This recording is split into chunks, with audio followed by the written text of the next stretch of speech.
tardes a todos. A nombre del Ministerio de Educación les damos la bienvenida a este ciclo de webinars especializados que realizamos en el marco de la iniciativa Conectados con el apoyo de la Universidad Europea. Como ya lo hemos mencionado antes, desde el Ministerio de Educación seguimos apostando por la educación universitaria y creemos que este espacio Conectados puede ayudarnos a cumplir ese objetivo. Mi nombre es Fernando Aguilar y soy especialista de comunicaciones de la Dirección General de Educación Superior Universitaria del Ministerio de Educación.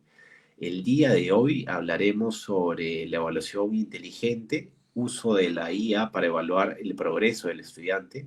Y nuevamente en esta sesión nos acompaña David Pérez, quien nos explicará un poco sobre cómo la IA puede facilitar una evaluación más objetiva, dinámica y personalizada en algunos casos. Ya saben, a todas las personas que quieran obtener una constancia de participación, que en el registro, este registro de asistencia aparece en la caja de comentarios de Facebook Minedo y Facebook Peroeduca. A las personas que tengan problemas para ingresar desde su celular, le pido que puedan, al finalizar esta sesión, conectarse desde una computadora y puedan hacer por ahí el registro. Igual el registro estará abierto hasta mañana en la mañana. Y también no se olviden de dejar sus preguntas y dudas de todo lo que vaya surgiendo el día de hoy. Y ahora, muchísimas gracias por acompañarnos, David, y bienvenido. Muchas gracias, Fernando. Bueno, bienvenidos a todos por estar aquí en esta tercera sesión de este ciclo formativo sobre inteligencia artificial en educación. Hoy vamos a abordar uno de los temas que más preocupan a los docentes, que es la evaluación. En este caso, lo vamos a tocar un poquito por encima, pero no nos vamos a centrar o a hablar principalmente de calificaciones ni de notas finales, sino vamos a hablar de evaluación como herramienta para mejorar el aprendizaje y de cómo la inteligencia artificial nos puede ayudar para hacerla un poquito más efectiva, rápida, incluso me voy a atrever a decir humana, si se puede utilizar aquí este término, ¿no? Vamos a ver cómo nos puede acompañar en las diferentes fases de la evaluación, desde la creación de los instrumentos, pasando por la corrección, feedback y seguimiento del progreso. Como en las sesiones anteriores, vamos a combinar, bueno, una pequeña introducción, unos ejemplos reales o prácticos, ¿no? Y al final, pues abriremos el espacio para dudas. Entonces, como les decía, bueno, comenzaremos con esta pequeña introducción que hablaremos a continuación que puede aportar la inteligencia artificial a la evaluación. Vamos a ver alguna serie de herramientas prácticas y terminaremos hablando también de una de las partes que sé que preocupa mucho, lo que llamo la otra IA, ¿no? Que es la integridad académica o integridad del alumno. La semana pasada les lancé un poco, ¿no?, esta pregunta al final de la sesión sobre qué herramientas estrategias, perdón, que habíamos tratado en la última sesión, cuál les había parecido más útil. Y dentro de la selección de todas las respuestas, muchas gracias por participar, pues salió una ganadora clara que fue Notebook LM. Está claro que en la parte, sobre todo de educación superior, es una herramienta muy, muy, muy poderosa. Nos hablaron también del diseño de actividades, inteligencia artificial de forma general, o sea, entiendo de una forma más amplia, Gamma y Curipod. Bien, hoy, como siempre, empezaremos también con una pequeña pregunta, ¿no? Que es ¿qué parte de la evaluación te resulta más difícil? ¿Vale? Como siempre, les invito a que participen conectándose a Slido y con el código que aparece en pantalla. Em, Bueno, como sabemos, pues eso, la evaluación es uno de los elementos más complejos, ¿no?, y delicados dentro de la labor docente, y queremos ver un poquito, ¿no?, cómo nos puede ayudar a evaluar. Em, en este caso les he dado estas opciones de esta parte de la evaluación y a ver qué va saliendo, cuáles son las preocupaciones que surgen. Como opciones les he puesto diseñar buenas preguntas o, ¿no?, unas pruebas más efectivas, por así decirlo, corregir con justicia, con objetividad, dar un feedback útil o efectivo, seguimiento del progreso y detección de plagio. Por cierto, es multirespuesta. En esta ocasión quiero recordar que lo he dejado, que si les preocupa más de una cosa, o por igual, las pueden marcar. ¿Vale? ¿Vale? De momento, hacer una corrección objetiva parece que va ganando, es una de las que más preocupa. Uy, triple empate. Bueno, veo que preocupa todo, ¿no? Es normal, es normal. Vale, hacer el seguimiento del progreso también. En realidad todas son preocupaciones, o sea, que tenemos todos los docentes, pero bueno, muy bien, estamos ahí. Está equilibrado en general, está bastante equilibrado, pero bueno, por ahora parece que sale ganando el hacer el seguimiento del progreso. Vamos a ver algunas de estas herramientas que nos lo va a permitir. Empezaremos con, bueno, antes de empezar con las herramientas, haremos una pequeña contextualización, pero bueno, espero que con las herramientas que veremos hoy nos pueda ayudar en todo este proceso. Como digo siempre, no hay herramientas mágicas, ¿vale? Esto al final, nuestra parte docente detrás, seguimiento, van a ser de nosotros, ¿vale? Pero es verdad que sí que nos van a ayudar bastante. Venga. Lo dejo por aquí con la parte del seguimiento y diseñar buenas preguntas en la parte más alta, ¿no? Bien. Antes de pasar a ver esas herramientas concretas, como les decía, quiero repasar un poco, ¿no? Lo que es el proceso evaluativo en su conjunto. Lo he separado, bueno, un poco de esta manera, lo que engloba todo lo que significa la evaluación, ¿no? Por un lado, tenemos el diseño de los instrumentos, ¿no? De evaluación, que muchas veces nos cuesta diseñar las preguntas potentes, ¿no? O adecuadas o rúbricas claras, ¿no? La IA puede generar borradores, ideas por niveles o incluso adaptar preguntas a diferentes estilos de aprendizaje, como ya vimos también la semana pasada. En el caso de las rúbricas, yo siempre digo que cuando nosotros usamos las rúbricas para evaluar y tenemos la sensación de que un alumno ha elaborado con un proyecto peor o una producción peor que otro alumno y tiene mejor nota, entonces quiere decir que esa rúbrica está mal diseñada, ¿vale? Y es algo bastante común que ocurra, ¿no? Por otro lado, tenemos la corrección, especialmente las pruebas escritas, ¿no? Que es donde la IA nos puede acelerar la corrección, ¿no? Porque puede agrupar respuestas similares, puede detectar patrones y nos puede sugerir comentarios. No es infalible, ¿vale? En este caso, hay que tener mucho cuidado, pero sí es verdad que nos puede ahorrar muchas horas, ¿vale? Nos puede adelantar parte del trabajo. En la parte del feedback es donde más potencial seguramente tiene la inteligencia artificial, donde más nos puede ayudar.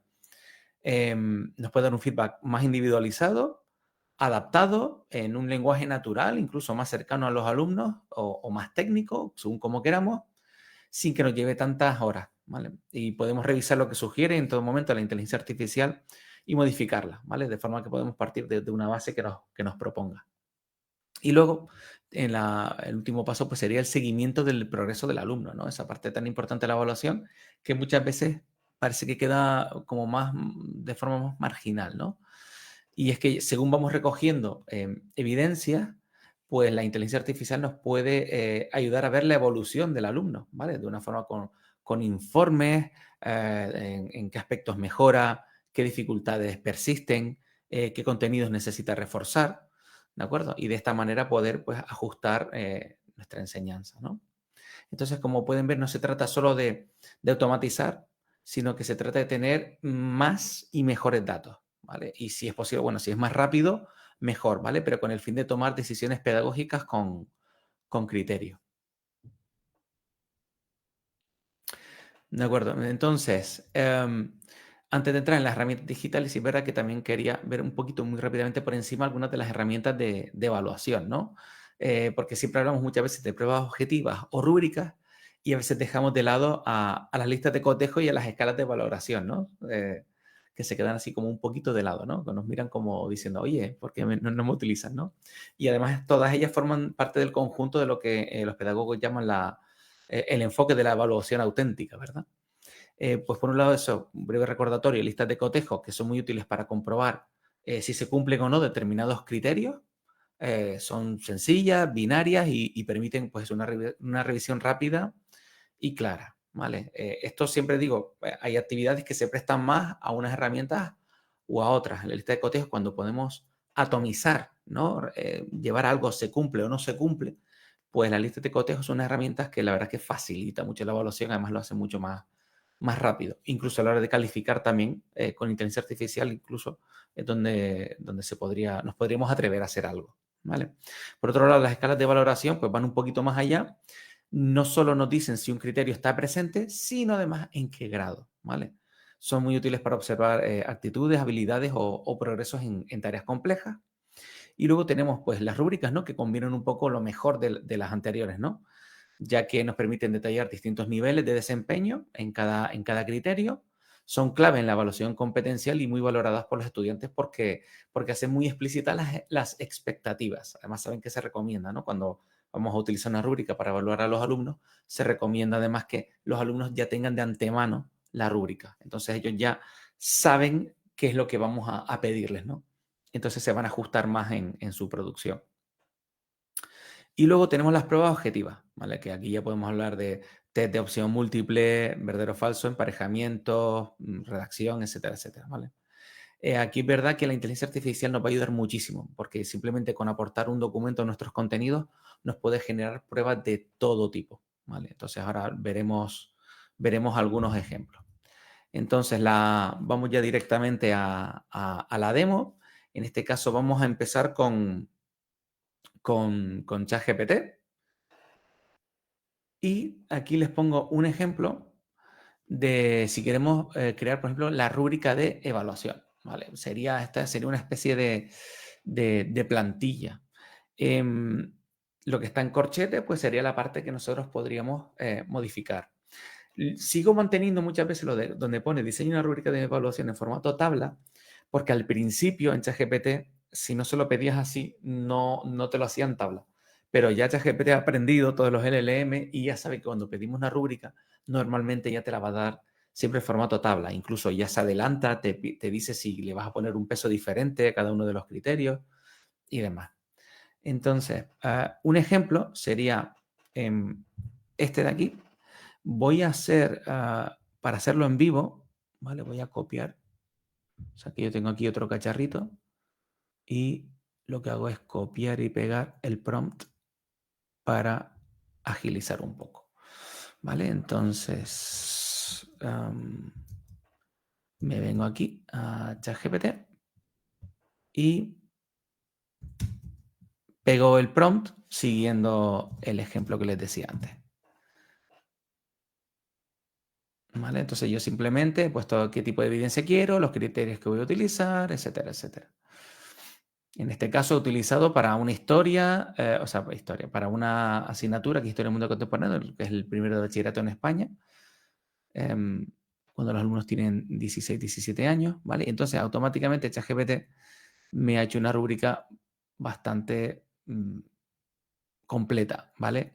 Yo siempre digo que lo más complicado son estos descriptores de aquí, ¿vale? Que son los que te indican en qué nivel, en qué grado de logro se encuentra, ¿vale? Que seguramente es la parte más difícil para un docente, ¿vale? Entonces, de esta manera tan sencilla, tenemos estas rúbricas, ¿vale? Fíjense que yo en este caso, sin haberlo indicado, ya me ha puesto 4 niveles de logro, ¿vale?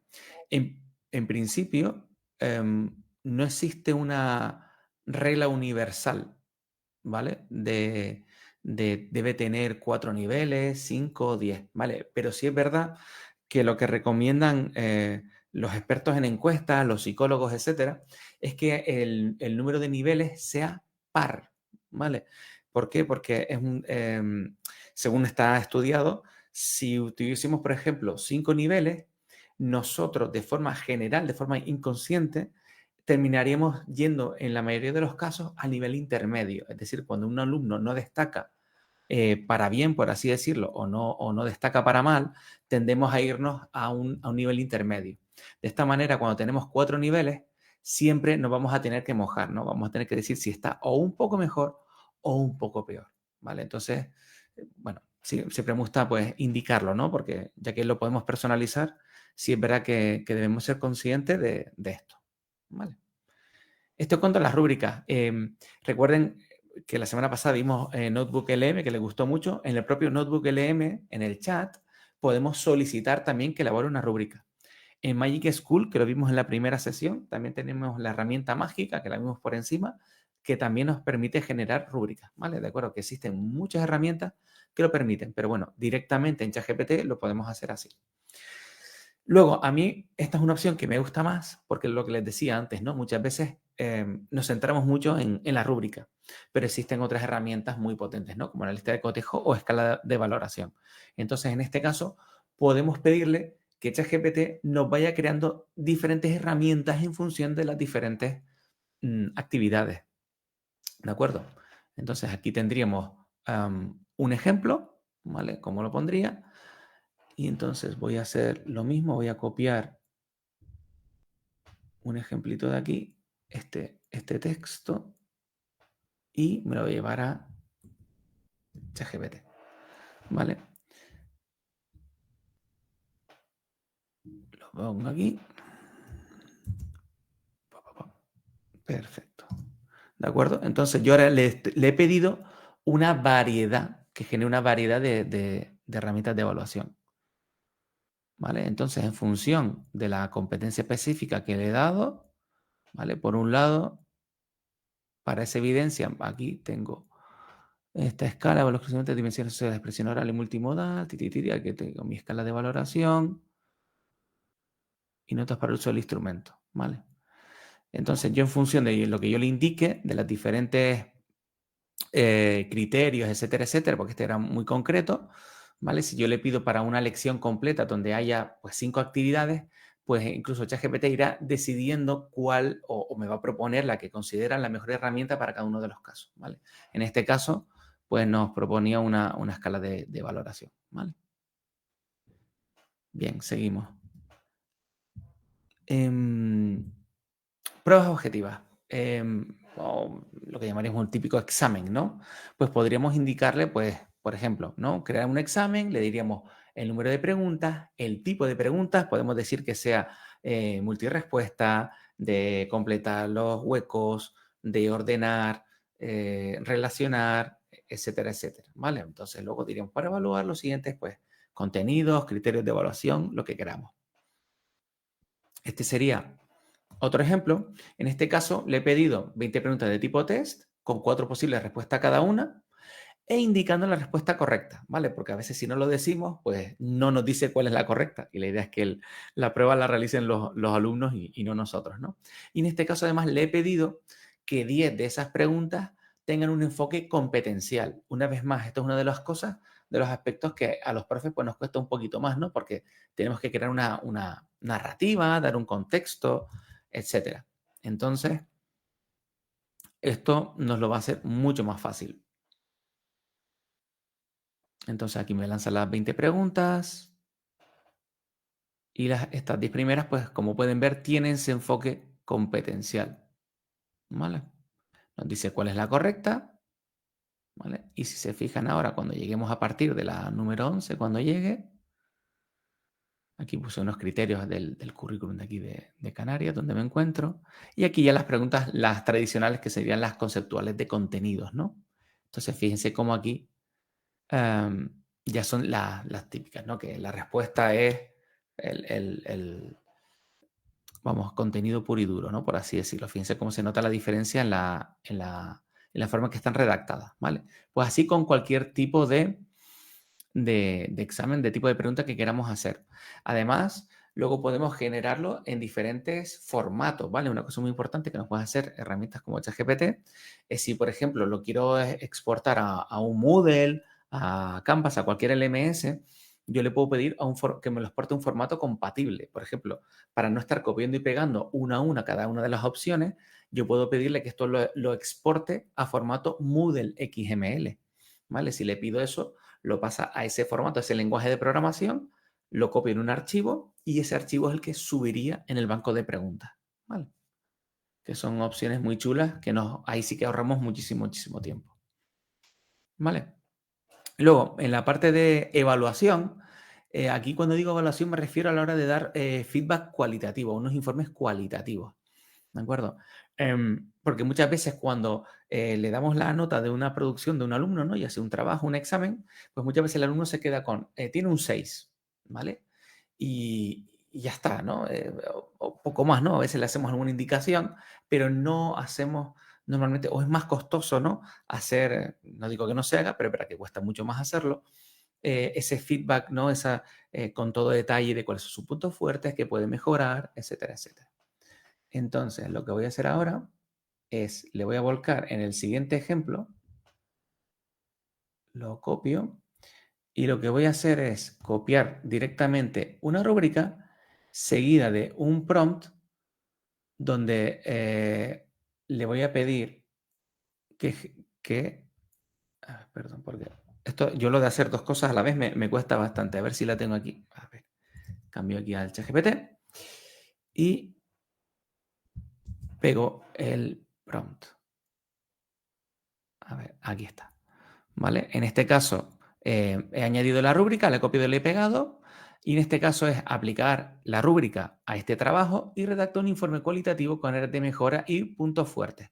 Y aquí he pegado el trabajo del alumno, ¿vale? Que también podemos ahora adjuntar archivos con los trabajos de los alumnos, ¿vale? Entonces, aplica la rúbrica a este trabajo. Yo he incluido un trabajo sobre la Segunda Guerra Mundial, en este caso con errores aposta para que veamos cómo lo hace, ¿no?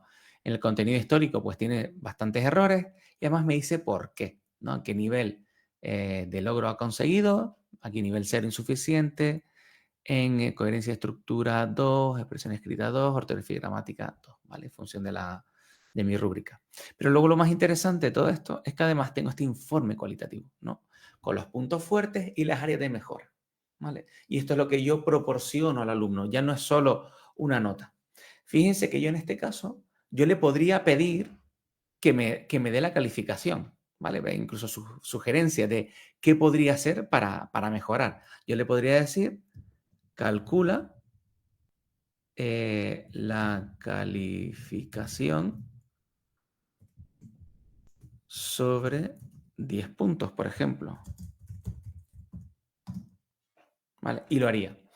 Yo en principio, este cálculo sí verá que lo va a hacer bien, en este caso, pero porque ya me lo ha dado en la rúbrica.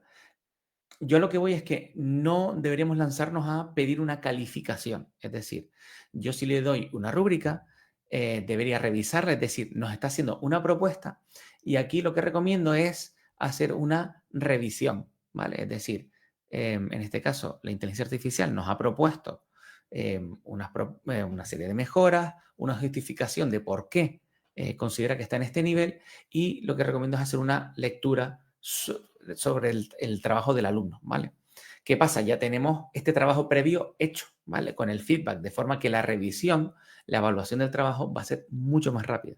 Pero sí es verdad que yo recomiendo seguir haciendo este tipo de revisiones porque puede dar lugar a errores, ¿vale? Otra opción es relacionado con lo que habíamos visto en la primera sesión, es ser transparente en el uso de la inteligencia artificial y en el caso de tratarse de alumnos ya con una madurez, ya sea bachillerato, alumnos universitarios, etcétera, pues como decía antes, ejerciendo esa transparencia, pues decirles, queridos alumnos estudiantes, pues mira, me he apoyado en la inteligencia artificial para hacer la evaluación, he obtenido este informe, por favor, revisen ustedes y me dicen si están de acuerdo o no.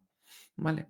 Entonces, hemos sido transparentes y por otro lado, consigo que el alumno revise su trabajo, su examen, etcétera. Porque lo que les decía antes, si un alumno tiene un 7, un 8, sobre todo si tiene considera buena nota, pues ni lo va a revisar, ¿vale? Y entonces, de esta manera nos aseguramos pues que al menos revise su propio trabajo, su propio examen, ¿no?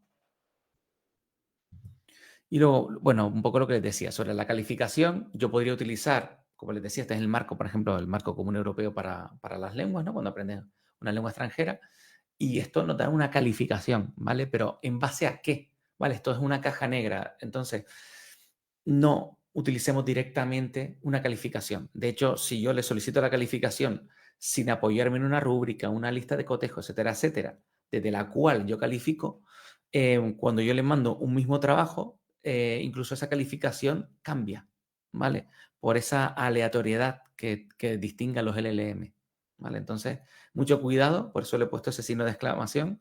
No pidamos calificaciones directamente, ¿vale? Nos apoyamos en una herramienta de evaluación que nos dé ese informe y si estamos de acuerdo con lo que ha marcado en función de esa herramienta de evaluación, nosotros calificaremos. ¿Vale? Luego, otra herramienta que les quería enseñar, en este caso sería Edpuzzle. Edpuzzle, vamos a ver, la tengo por aquí. Aquí la tengo abierta. Les comento, Edpuzzle es una herramienta, por cierto, creada en España, aunque tienen ahora oficina en Estados Unidos. Básicamente, Edpuzzle es una herramienta donde nosotros subimos nuestros vídeos, podemos poner un vídeo de YouTube directamente, por ejemplo, y podemos embeber las preguntas, ¿vale? Entonces, es muy interesante porque pasamos de utilizar una herramienta en cierto modo pasiva, ¿no? Que es visualizar un vídeo, a nosotros insertar, por ejemplo, en este caso puse un ejemplo de la fotosíntesis. Entonces, nosotros podemos insertar una serie de preguntas y relacionadas con el vídeo, de forma que los alumnos van respondiendo de acuerdo con los contenidos que se van encontrando. Que es lo interesante, que cuando yo introduzco las preguntas, puedo hacer que el alumno no le dé hacia adelante y hasta que no contesta, el vídeo no se sigue reproduciendo, ¿vale? Con lo cual me aseguro de que el alumno tenga que visualizarlo. Y aparte de todo esto, lo que hablábamos, incluye feedback, es decir, incluye la creación de las pruebas, tengo la calificación, la corrección, el feedback y el seguimiento del alumno. Por ejemplo, aquí he visualizado este alumno en concreto, cuánto tiempo ha invertido, no ha finalizado, y veo cuántas veces esto significa que este tramo de aquí lo ha visto 2 veces, ¿vale? Entonces obtenemos una serie de métricas muy poderosas, ¿vale? Que nos pueden ayudar a ver dónde experimentan más dificultades los alumnos, o no ha podido, no ha sabido responder la pregunta, le ha dado hacia atrás, lo ha vuelto a ver para poder responder, ¿vale? Entonces, nos da esa información, además de la calificación, ¿vale? Y entonces podemos tener este informe individualizado, ¿vale? Donde vemos qué ha contestado el alumno, ¿vale? Entonces, como pueden ver, Edpuzzle en ese sentido es una herramienta muy, muy, muy potente. Si yo vengo aquí, ya les digo, en este caso me creé esta clase y yo quiero añadir un contenido nuevo. Por ejemplo, voy a poner la célula, ¿vale? Yo puedo elegir un vídeo cualquiera. Ay, perdón, vaya. Elegí uno de los que tiene copyright.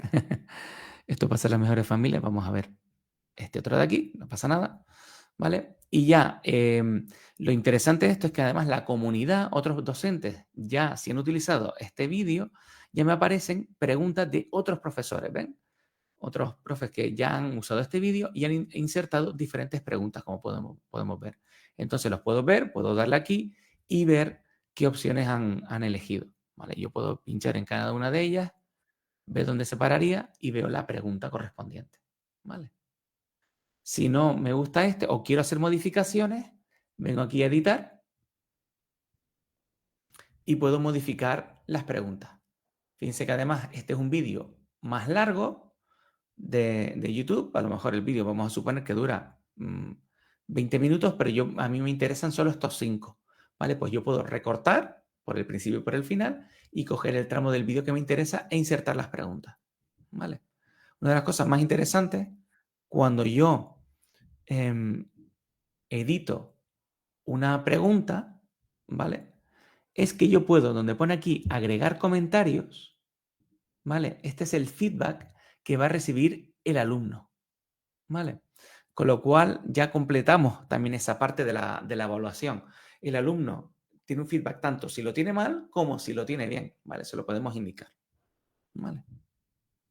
Y luego, si insertan un vídeo nuevo, si quieren, pueden delegar en la inteligencia artificial para que inserte por él mismo las diferentes preguntas, ¿vale? Cuando usted inserta un vídeo nuevo, van a tener esa opción, ¿vale? Que lo hace también muy interesante y algo menos tedioso. Vale, ahora muy rápidamente se las voy a nombrar porque no vamos a tener tiempo suficiente, pero sí al menos nombrárselas. Tenemos, por otro lado, Class Companion. que nos da seguimiento a tareas de escritura con retroalimentación automatizada. Mide progreso en redacción, coherencia, vocabulario y argumentación, y es muy útil en materias de humanidades o proyectos transversales, ¿vale? Muy interesante. Se ve así, ¿vale? En este caso yo le puedo poner, pues, le puedo poner la inteligencia artificial que nos genere, en este caso, cree una clase de biología de último año de secundaria, y yo le pedí simplemente, diciéndole en este caso sobre la célula, me genera una serie de preguntas, incluso algunas de respuesta corta. Lo interesante de esto de la respuesta corta es que yo puedo automáticamente generar una rúbrica que los va a evaluar, o directamente, según lo que conteste, la inteligencia artificial le va a decir, le va a dar ese feedback de qué está bien, qué está mal, si lo ha argumentado bien, si emplea tecnicismos, etcétera, en función de la rúbrica que hayamos utilizado. ¿Vale? Es una herramienta en ese sentido muy poderosa. Pero esta es muy buena, pero es verdad que es freemium, ¿vale? Esta sí que ya no es 100% gratuita. Y otra muy interesante también en este sentido sería Formative, ¿vale? Que esta permite ver respuestas de los alumnos en tiempo real. O sea, es fenomenal para crear pruebas objetivas, pero en la parte de seguimiento es muy poderosa porque ofrece informes visuales, ¿vale? Para ver el rendimiento individual y del grupo y la evolución a lo largo del tiempo, ¿vale? Nos permite evaluar con preguntas variadas y ver si los estudiantes han mejorado con el tiempo, ¿vale? Esta tendría un aspecto así, ¿vale? Esta sí es verdad que la aplicación sale en inglés, ¿vale? Pero siempre con los correctores automáticos del navegador, pues puede salir en español, ¿vale? En este caso, pues puse alguna pregunta, en este caso del ejemplo de red de ordenadores, puedo ver lo que ha contestado el alumno en cada una de las preguntas, y si pico en él, ven, lo puedo ver aquí así. Y esto además me da esta serie de informes que cuando ya tengo muchas pruebas, ¿vale? Tengo el rendimiento tanto del alumno, el global y el progreso formativo, que he enviado, que no, cuáles son las preguntas con rendimiento más bajo, con qué tipo de preguntas el rendimiento ha sido más alto y demás, ¿vale? En función, si he usado una rúbrica, también, ¿vale? Entonces, este tipo de información, estas métricas, de otra forma, pues no tendríamos acceso a ellas, ¿vale? Entonces, en ese sentido, son herramientas muy, muy, muy poderosas. Y luego, un poco la última parte que queríamos ver con ustedes, pues la parte de la integridad académica, ¿no? Las copias. Desconozco, no sé si, lo he puesto porque no sé si en Perú también fue muy popular, en España lo fue a principios de los años 2000, el Rincón del Vago, ¿no? Entonces todo el mundo que se quería copiar, básicamente pues se venía aquí a esta página web y buscaba trabajos de lo que sea, ¿no? Y se copiaba. Y esto me recuerda un poco lo que hablamos también del primer día, de cada vez que surge una nueva tecnología disruptiva, ¿no? Cómo cambia el sistema de evaluación. Y yo recuerdo cuando se empezó a usar el ordenador, incluso sin tener internet, los profesores no aceptaban un trabajo, ¿no? Que se había impreso, ¿no? Porque no lo habías hecho de forma manuscrita, ¿no? Y lo mismo pasó cuando llegaba Internet, no se acepta en formato digital, etcétera, etcétera. Bueno, un poco lo que habíamos comentado. Pero bueno, es un poco anecdótico, pero ¿cómo han cambiado las herramientas? Algunas de las herramientas antiplagio más conocidas son estas que vemos aquí. Existen muchísimas más, ¿vale? Pero estas son algunas de ellas. Algunas son de pago, otras son freemium. Pero bueno, que con las freemium ya más o menos podemos trabajar con ellas. Yo, de hecho, la que les voy a enseñar, un ejemplo es con Zero, la última, con Zero GPT. Pero lo que sí también les quiero trasladar es que estas herramientas, aunque funcionan razonablemente bien, no son fiables y no deberían ser una herramienta. De hecho, todas lo tienen un poco en la letra pequeña. No se deben utilizar como una prueba absolutamente fiable, como que un alumno se ha copiado o utilizado una herramienta de inteligencia artificial. Por ejemplo, la primera opción, Turnitin, es muy buena para determinar si te has copiado de una página web o de un trabajo, por ejemplo, un trabajo de fin de grado o fin de máster, que alguien ya haya elaborado previamente. En eso es súper fiable y es muy bueno. Pero para detectar si se ha elaborado con inteligencia artificial, existen muchos fallos, ¿vale? Los vamos a ver ahora. Yo, por ejemplo, en este caso, en el ejemplo que les voy a ilustrar, he puesto algo muy sencillo, que sería realizar un trabajo de la fotosíntesis de 400 palabras de biología de primero educación secundaria, ¿vale? Es decir, algo muy estándar, algo que la inteligencia artificial no tiene mucho juego para moverse.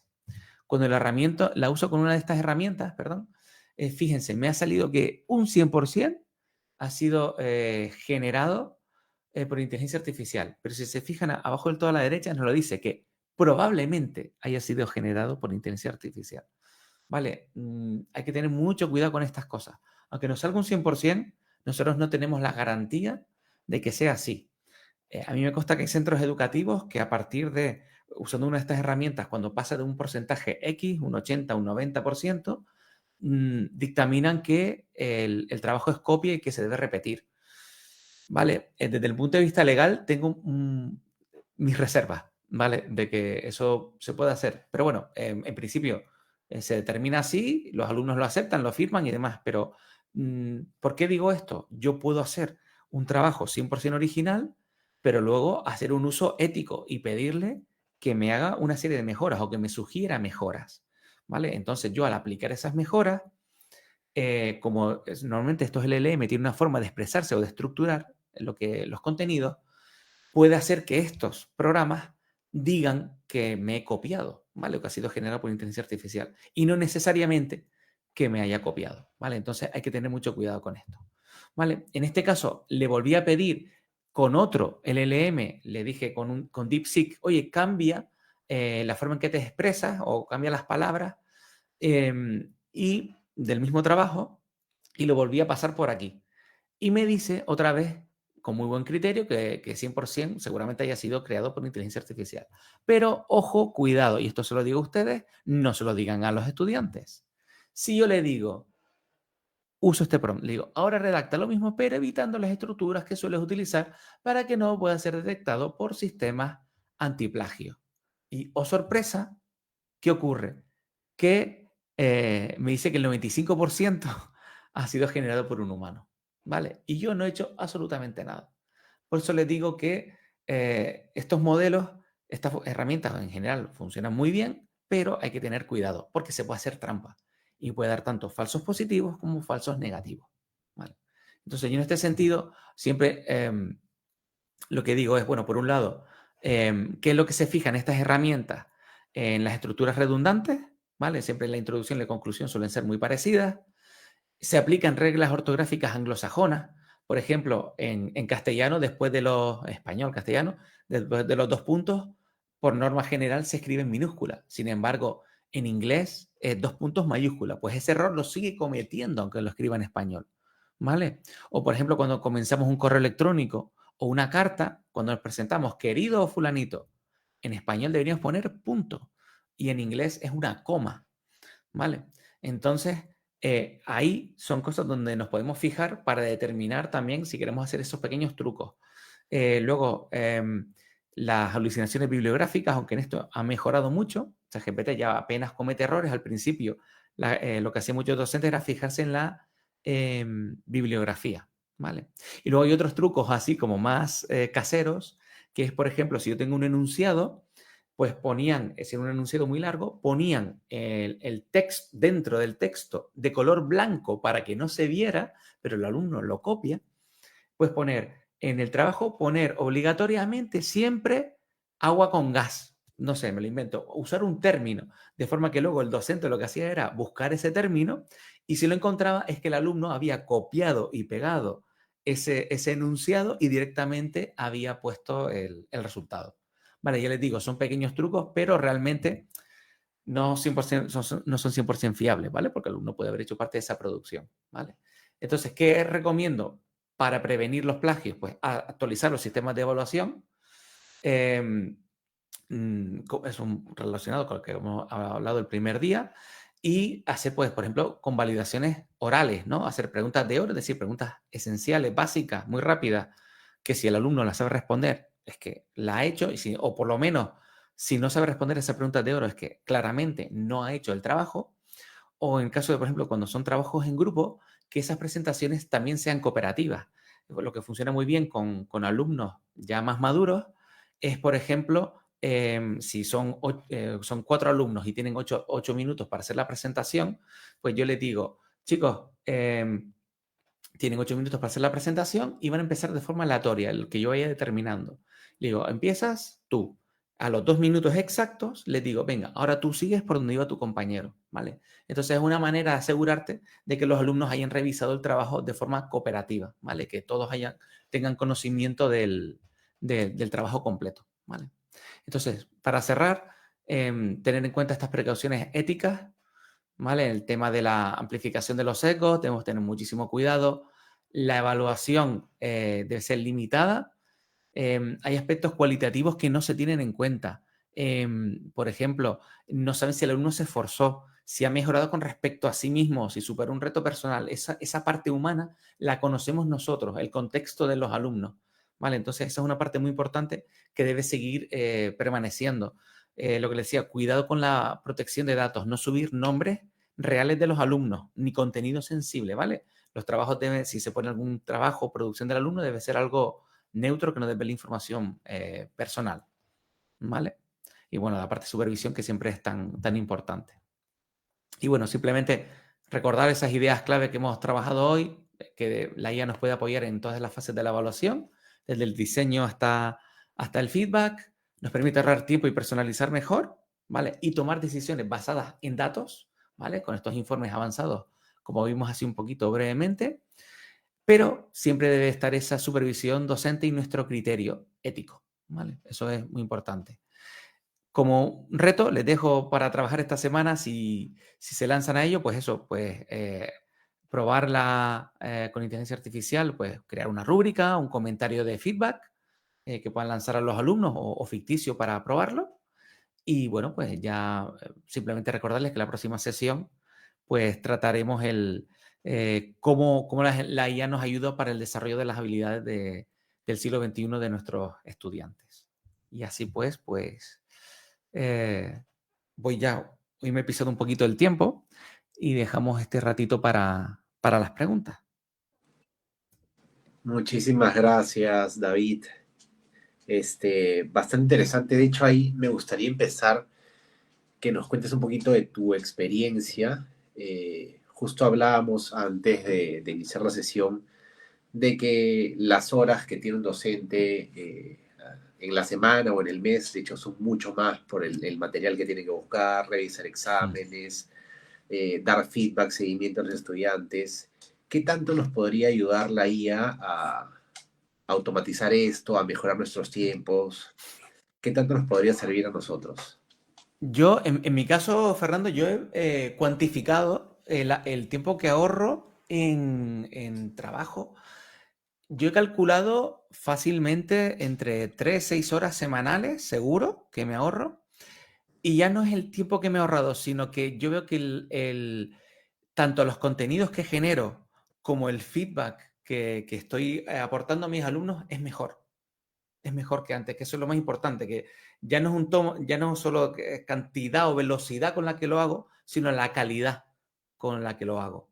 Y eso es es lo que me he dado cuenta, ¿no? Principalmente. Y ahí en cuanto a la calidad, para complementar también, de hecho, podemos ver que estudiantes se van quedando un poquito atrás y hacer nuestra evaluación o seguimiento mucho más personalizado hacia ellos, ¿no? Sí, esto me recuerda como cuando antes hacíamos preguntas orales, ¿no? ¿Quién ha Claro. entendido esto, no? Y te quedabas, ¿no? 3, 4 alumnos que levantaban la mano, pero claro, a la semana siguiente no recuerdas bien si cuántos lo habían levantado, etcétera, etcétera.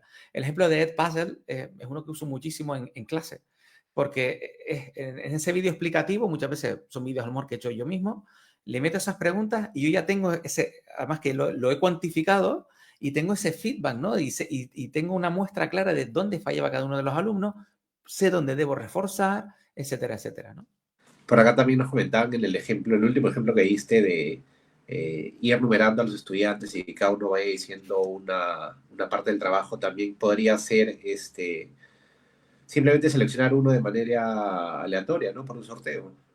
Sí, yo en este caso, como lo hacen, todos tenemos la experiencia, ¿no? Que cuando siempre hay una regla universal matemática, que cuando es un grupo de 4 alumnos que hace un trabajo, hay uno que no hace nada. No sé por qué, es algo que Sí. siempre sucede, ¿verdad? E incluso te ves las presentaciones, te hacen una presentación y cada uno de un color diferente. Y claro, con esto me aseguro que sea cooperativo de verdad. Es decir, de forma previa, todos los alumnos conocen que han hecho el resto de compañeros. Porque de la forma tradicional, si cada uno va a presentar lo suyo, conoce un 25% del trabajo en el mejor de los casos. ¿Vale? De esta manera saben que me puede tocar la parte que le tocó a un compañero. Entonces Ajá. ya tengo que estudiármelo previamente y me aseguro de que esa parte esté bien, porque me puede tocar a mí. Claro, porque básicamente, o sea, lo que se hacía, no sé si se lo seguir haciendo, es nosotros dos hacemos un trabajo, tú, David, haces la parte A y yo hago la parte B. Exactamente. Como Claro, digo, si ves los seres vivos, o vas a ser para el reino animal, si te tocó a ti que los insectos y a mí los mamíferos, yo sí, no sé nada de los insectos. O sea, es así. claro. O sea, Y acá eso tengo un ocurre, eso ocurre. comentario interesante de Yolanda que nos pone, considero que la IA permite al estudiante a tener más tiempo para estudiar y menos para hacer la monografía. Lo importante es que el docente conozca a cada alumno y que pueda identificar su capacidad de aprendizaje y honestidad. Pues totalmente. Yo siempre digo, en estas cosas, sobre todo el tema de la integridad académica, yo siempre digo que ahora todos nos sentimos como los profesores de idiomas. ¿Por qué? Porque los profesores de idiomas siempre les ha pasado, ¿no? El profesor de inglés, Ujú. que sabe, el típico alumno que no sabe nada de inglés, le pide una redacción y aparece una redacción fantástica, ¿no? Un inglés perfecto, maravilloso, y le pregunta, oye, ¿qué pone aquí? La primera palabra. No lo sé. Te mira así con cara asustada. ¿Vale? Y ahora un poco nos sentimos el resto de docentes así, ¿no? Sabemos que el alumno a lo mejor no conoce esa temática por su trayectoria, ¿vale? Pero por eso digo que hay que cambiar el sistema de evaluación, porque si nos centramos, si el trabajo está bien, entonces el alumno aprobaría. Por eso insisto en que debe haber una defensa, una validación, algún tipo de validación que nos demuestre que el alumno, por lo menos, si ha usado inteligencia Ajá. artificial, por lo menos que lo haya estudiado, se lo haya leído, lo haya interiorizado. ¿Y qué te parecería a ti, David, digamos, como docente, yo pedirte, oye, David, cuéntame cómo hiciste tu trabajo?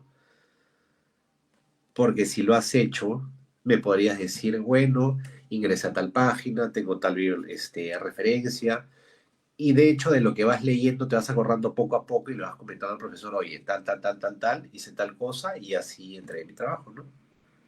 Sí, sí, muchas veces muchos profes lo que están haciendo es pedir un registro de actividad, por así decirlo, Ajá. o cuáles son los prompts que ha realizado a la inteligencia artificial. De hecho, hay una actividad muy chula que se evalúa a través de las preguntas que le haces a la inteligencia artificial, porque con las preguntas del alumno ya sabes cuánto conoce Sí, o cuántos avanzados son sus conocimientos, ¿no? Entonces, si, muchas veces, por esto que hablaba de la transparencia, oye, si usas inteligencia artificial, pásame un enlace con la conversación que has tenido con inteligencia artificial para yo ver qué tipo de preguntas has realizado o simplemente le has pedido, oye, que te le da has el pedido trabajo. feedback. Claro, si le has puesto el enunciado, copiado y pegado en mi enunciado, pues no. Pero si tú lo has realizado o has solicitado mejoras, oye, mira, o ChatGPT me propuso este cambio, yo sí cambié esto, pero esto no. ¿Vale? Entonces ahí donde de verdad es donde estamos viendo, ¿no? El progreso del alumno. Claro, muchísimas gracias, David. Bastante interesante la conversación. De hecho, igual invitamos a las personas que dejen sus comentarios y que sigan comentando, llenando también el registro de asistencia. Y nos queda una sesión más y nos vemos la próxima semana. Ahí, ¿qué recomendaciones podrías darle a las personas que recién van a ver este webinar? ¿Qué deberían más o menos ir sabiendo para la última sesión? ¿O qué deberían ir buscando, ¿no? Probando también. Sí, bueno, sobre todo lo que hemos visto hasta ahora, porque lo que vamos a hacer es ir un poquito más allá. Vamos a trabajar con muchas de las herramientas que hemos estado viendo, ¿vale? Entonces vamos a ver cómo vamos a potenciar. Primero hablar de qué es lo que llamamos habilidades del siglo XXI, ¿vale? Porque siempre me gusta ponerse contexto porque luego cada uno tenemos una percepción diferente, ¿no? Y entonces, pues repasar las herramientas que hemos visto hasta ahora y sobre todo que no tengan miedo a experimentar, ¿vale? A probar cosas, preguntar sin miedo, que no pasa nada. Muchísimas gracias, David. Gracias a las personas que se han conectado hoy con nosotros y nos vemos el próximo martes ya con el cierre de este ciclo de webinars sobre inteligencia artificial en educación. Muchísimas gracias nuevamente, David, y gracias a todas las personas que se han conectado con nosotros. Gracias, Fernando. Muchas gracias a todos.